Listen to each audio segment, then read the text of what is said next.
जय श्री राम भक्तों, आपका हमारे चैनल ज्ञान सागर में हार्दिक स्वागत है। आज का कमेंट लिया गया है श्रीमान गिरिराज बघेल, सांका कला, जिला गुना, मध्य प्रदेश वालों का। और ये कक्षा 7 के विद्यार्थी हैं और शास्त्रों का इनको बहुत ही ज्ञान है। तो हम इनके ज्ञान की प्रशंसा करते हैं और इनको बहुत बहुत धन्यवाद करते हैं कि ये हमारे वीडियो पर प्रश्न पूछते हैं, कमेंट लिखते हैं और बहुत ही अच्छे हमारे श्रोता सब्सक्राइबर हैं। तो इन्होंने अपने कमेंट में एक पहेली को लिखा है जो कि इस तरह से है। परशुराम तब राम से बोले होकर लाज, अब मैं समझाऊं जरा तुम दोनों की चाल। बाक युद्ध हो चुका, बाण युद्ध हो राम, रण ही निर्णय करेगा कौन बड़ा बलधाम। तो श्रीमान गिरिराज जी, आपकी पहेली बहुत ही सुंदर, सजग, सुहावनी है। इसका अर्थ बताने के लिए हमें आपको एक कथा सुनानी पड़ेगी जो कि इस तरह से है। जब महाराज जनक जी के यहाँ सीता स्वयंवर का आयोजन किया गया तो उस स्वयंवर में बहुत भूप उपस्थित हुए।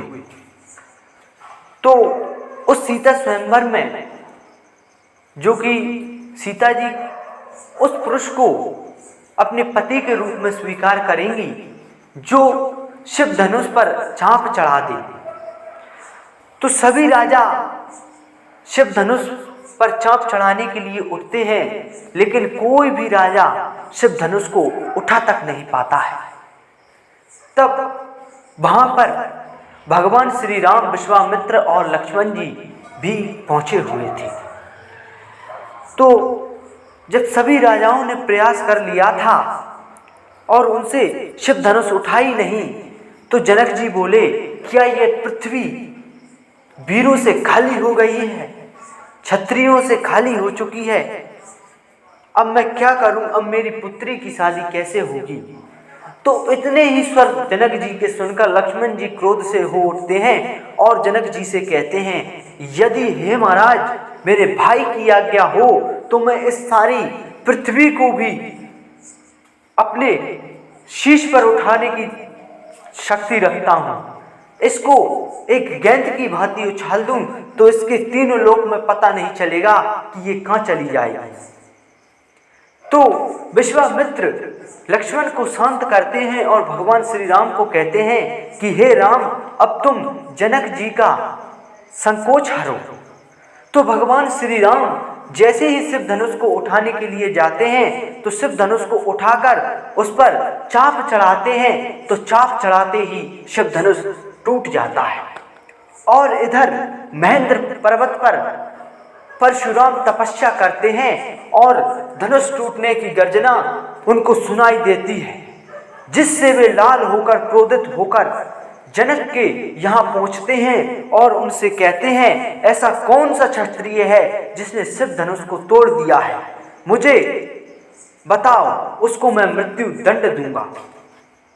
तो लक्ष्मण जी आते हैं और परशुराम का मजाक उड़ाने लगते हैं और उनसे कहते हैं कि तुम तो मुझे मदारी से प्रतीत हो रहे हो, जिनको थोड़ी थोड़ी बात में गुस्सा आ जाता है। भला तुम मुझे ऋषि मुनि से नहीं लगते हो। तो परशुराम कहते हैं कि हे बालक, तुम कौन हो? मैं तुम्हारा वध कर दूंगा, तुम पहले अपना सारा परिचय दो। तब लक्ष्मण जी अपना परिचय देते हैं और परशुराम विश्वामित्र से कहते हैं कि अपने शिष्य को संभालो, अन्यथा इसके प्राण ले लूंगा।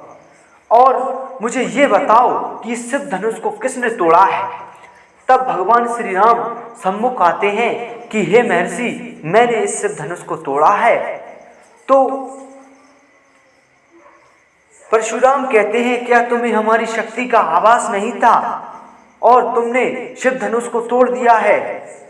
हमने इस धरती को 21 बार क्षत्रियों से हीन किया है, और तुम ऐसे क्षत्रिय हो जो हमारे सामने अहंकार के मद में खड़े हुए हो। तुम्हें पता होना चाहिए कि मैं परशुराम हूँ जो अहंकार को एक पल में तोड़ सकता हूँ तुम्हारे के लिए, और अब तुम्हें मुझसे युद्ध करना पड़ेगा, अन्यथा मैं तुम्हारे प्राण ले लूंगा। तो भगवान श्री राम बहुत ही सजग रूप से कहते हैं अपनी मोहिनी वाणी उनसे कि हे प्रभु, आप तो परशुराम हैं और मेरा नाम तो छोटा सा है राम, तो आप तो बहुत बड़े हो, आपके अंदर तो बहुत शीलता होनी चाहिए, लेकिन आप तो क्रोध के वश में बहुत ही क्रोधित होते जा रहे हो। फिर परशुराम ज्यादा हट करता है तो भगवान श्री राम कहते हैं कि हे महर्षि, हम ऋषि मुनि तथा ब्राह्मणों का बहुत ही आदर सत्कार करते हैं, लेकिन हम रघुवंशियों की एक रीत होती है कि यदि हमको कोई युद्ध में ललकारे तो हम पीछे नहीं हटते, चाहे हमारे प्राण चले जाएं। तो परशुराम को विश्वास नहीं होता है कि इस सारे संसार में भगवान शंकर तथा श्री हरि विष्णु के सिवाय इस धनुष को तोड़ने वाला कोई नहीं था, लेकिन इसने तोड़ दिया है। तो उनके मन में संकोच हो उठता है कि कहीं ये श्री हरि विष्णु के अवतार तो नहीं। तो अपना धनुष देकर भगवान राम से कहते हैं कि अगर तुम इस पर बाण का अनुसंधान कर दो तो मैं समझ लूंगा कि मेरे प्रभु का अवतार हो चुका है, और मेरे मन में जो विडंबना है वो सारी समाप्त हो जाएगी। तो परशुराम एक चौपाई से कहते हैं कि राम रमापत कर धन लेऊ, खेचहि चाप मिटे संदेहु। तो परशुराम इतना कहते हैं भगवान श्री राम से, और भगवान श्री राम अपने तुनीर में से बाण निकलकर उस धनुष पर धारण करके कहते हैं कि हे महर्षि, अब आप बताओ कि अब मैं किस पर बाण छोड़ूं। मेरा बाण वैष्णव अस्त्र है जो कि किसी भी क्षेत्र में चला जाता है वह खाली नहीं रहता है और उस क्षेत्र का नाश हो जाता है।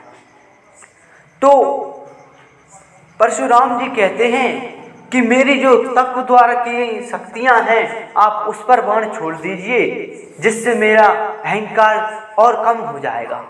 तो भगवान श्री राम ऐसा ही करते हैं।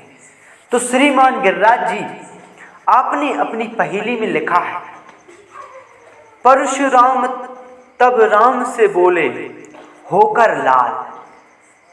तो परशुराम को जब पता लगा कि यह धनुष राम ने तोड़ा है तो वे क्रोधवश भगवान श्री राम से बहुत कहते हैं। और फिर आपने आगे लिखा है, अब मैं समझाऊं जरा तुम दोनों की चाल।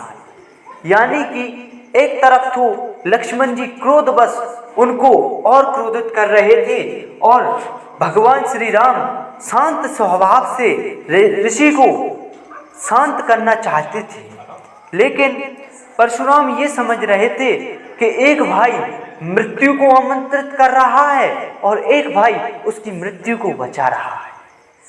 तो जैसे जैसे आगे बात बढ़ती गई तब आपने अपनी पंक्ति में आगे लिखा है, बाक युद्ध हो चुका बाण युद्ध हो राम।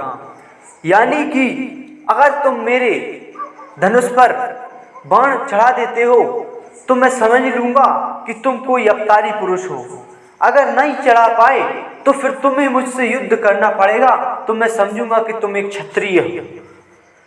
फिर आपने अपनी पहेली में आगे लिखा है, रण ही निर्णय करेगा कौन बड़ा बलधाम। तो परशुराम कहते हैं, यदि तुम मेरे धनुष पर बाण नहीं चला पाओगे तो रण ही निर्णय करेगा कि अब हम दोनों में कौन बड़ा बलशाली है, क्योंकि यदि तुम मानव होगे तो मेरे धनुष पर बाण नहीं चढ़ा पाओगे, और यदि अवतारी पुरुष हो गए तो तुम मेरे धनुष पर बाण का अनुसंधान अवश्य करोगे। तो श्रीमान गिरिराज बघेल जी, आपकी पहेली का जवाब यही लगता है। अगर आप सभी भक्तों को हमारी वीडियो अच्छी लगती हो तो हमारे चैनल को लाइक करें, शेयर करें व सब्सक्राइब करें और बेल आइकन का बटन दबाना भी ना भूलें, जिससे आने वाली वीडियो का नोटिफिकेशन आपको मिलता रहे।